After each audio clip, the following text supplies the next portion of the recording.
Duel Review is brought to you by SpiderWolf.com. On today's Duel Review, it's New Girl. I'm RJ. And I'm Nick. Let's get to it.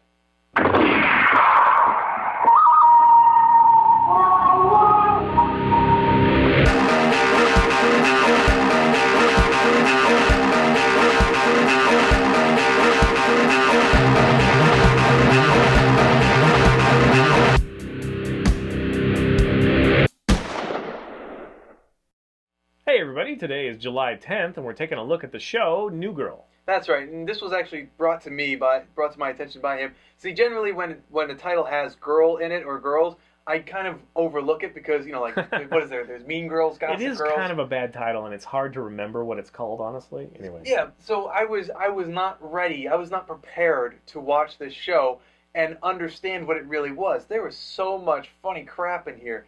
I mean, just from the pilot, and I kind of wonder what happened to that initial... I'll talk about it, but... Okay, that one initial guy who got replaced by Winston. So basically what happens is this woman comes out of a very bad relationship, which is barely touched upon in the actual show, and she decides to move in. She finds roommates, and it's these three guys, and these three guys are just... Each of them have this unique kind of personality, coupled with her insanely bizarre personality, because she sings to herself. I'm pretty sure that her glasses don't have lenses in them, because there's no glare, there's no nothing. You can see right through them. So I'm pretty sure that there's nothing there. Then you have, what else does she do? She dances and plays. In awkward situations, she does weird things. It's just crazy. Plus, then you have these guys who are, I don't want to say that they're frat guys, but they're definitely in touch with their childish nature. Yeah, they're a little more stereotypical in some ways, but they're a good balance. Yes, and just Schmidt is hilarious. Like, first you're like, man, this guy's a douche. Yeah, I know. And then you're but like... they have a douche jar. Yeah. So every time he's a douche, they're like, hey, pay up. Yeah. They don't even say anything else. He's like, oh, what up, bro? He's doing all these, he's a white Jewish boy. Yeah. And he was, fat at some time, which is kind of an interesting slant on the character. Right. And so now he's nice and thin, and he's doing all these douchebag things, like wearing a funny hat or, a hat sideways or something. He's like... using hair chutney. Yeah. They're like jar, and then it says douchebag jar on it, so he has to tip the jar, put money into the jar. And so, and then he just gets really funny and really honest at times. So you're like, I don't quite understand this character. But then it's like, he totally makes sense now. So you have him, then you have Winston, who, used to play basketball, but now he's... In Latvia. Professionally in Latvia. Professionally in Latvia, and he's back, and he's kind of poor, and he has no job. And then you have, why am I forgetting his name? The one with the poop eyes. Nick. Yeah, why am I forgetting that? My name's Nick. So then you have Nick, because that one little girl with the red hair, she says that she has poop eyes. And so you have Nick, and he was in law school, but he dropped out, and now he's just bartending, and he has no money, and he's probably the most relatable to most of us. Yes. Certainly to us, because he's kind of a nerd, he's easily heartbroken, and he just has this kind of everyman quality, but... In some ways, they have the most fun with that character. I don't know. Schmidt, I guess, is pretty fun. Schmidt's hilarious. I'm sorry, I don't want to interrupt you. One of the other things that I want to say is all three of these guys, I guess not so much Schmidt, but, Winston and Nick, they both, they're like these kind of rugged guys, but then, in a relationship, they'll just start crying, massive tears. You're like, what's going on? They're honest. Yeah, they're honest. Yeah. They just start crying out of nowhere, and it's like... And they're all 30, although Schmidt is almost 30. Yeah, he was 29 last time. So everybody else is a little bit older, so you kind of get this thing where they're still having fun and whatever, but they're definitely, they kind of feel like they're failed, and they're kind of living all together, and kind of sad about that. And right. Zooey Deschanel, when she comes in, I love her. Can I take this? Please, I don't want to overrun you, but... Zooey Deschanel, this is the reason I watched it. I've always loved her. She has a great voice, if nobody knows. She's like this loungy, jazzy singer. She really has a great voice. She does do the intro. We get a taste of it, but not really much. And then during the show, she sings all the time, but it's kind of off. It's supposed to be off. But I think they finally found a role, because usually she plays kind of this gothy, kind of monotone delivery kind of person. I think they finally found a role for her that she can shine at, that she can kind of be herself in some ways. It's a very nerdy, quirky, lovable character. Yes. That's why I love this show. And the longer the show goes on, I think they downplay it just a little bit, which is unfortunate. I really enjoy the first half of the 24 episodes that are available for me to watch. I enjoy those the most. She's just a lot of fun. Her best friend is a model. She has a lot of model friends, and so of course, like Schmidt, he's a hound, he's a poonhound. He's a hound dog, you know. He's trying to get all the girls over and ogle them and whatever, but he's trying to do it in a suave way, which is never suave, you know, kind of thing. Anyway, she has all this kind of, you know, sophisticated in a way, and, you know, whatever. They've got it surrounding her, so it makes her look extra dorky. But then, of course, you know, Nick sees her heart, and Winston cares for her, you know, protecting her kind of thing. So you gravitate towards this kind of friendship and the family thing that they build. And it's really engaging that way, and I just love her quirkiness. That's the part of the show that I really love.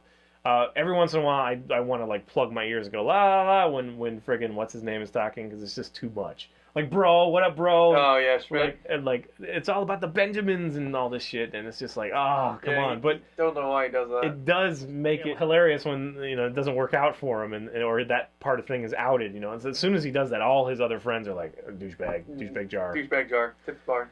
And Zoe has such a unique and quirky character. She has so much nerdy about her that it really comes through. Again, he already mentioned, like, she sings and she makes her own theme song, which is really funny.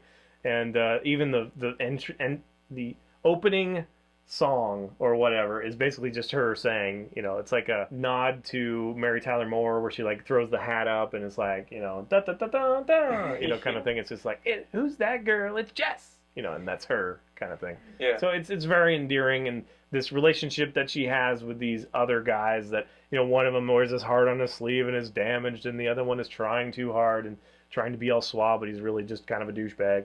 But he has a gooey heart a little bit.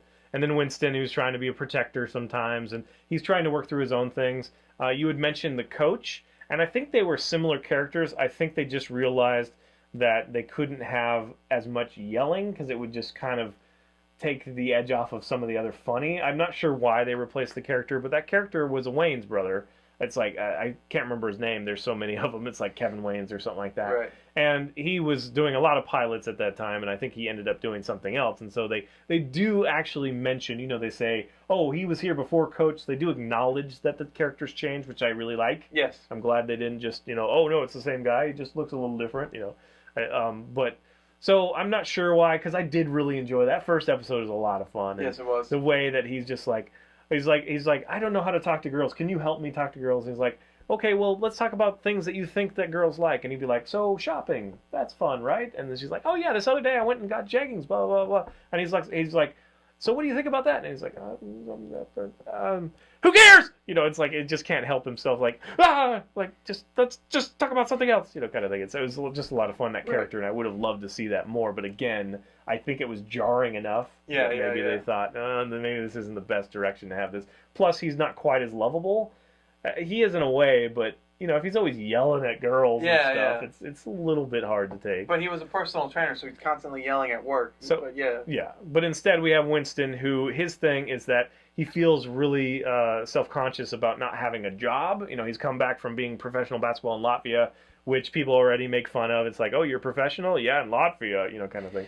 And then, so he's trying to find work, and he, like, becomes like a nanny and shit. It's like, it's all this weird stuff that, you know, it's not really becoming him, and he wants something more. Right. But all the meanwhile, Jess is constantly screwing things up for all of them, but in a very endearing and cute way. You know, they all understand, but, you know, none of them are unscathed by her. She'll just say these things, and weird things. Like, she had the shorts on, she was cutting the shorts off, and she had a knife, and she ended up freaking somebody out. That's funny. It's just a lot of fun that you unravel, and it is one of those shows that I think tries to fit kind of the mold of very stereotypical things like Friends or whatever that we're all familiar with.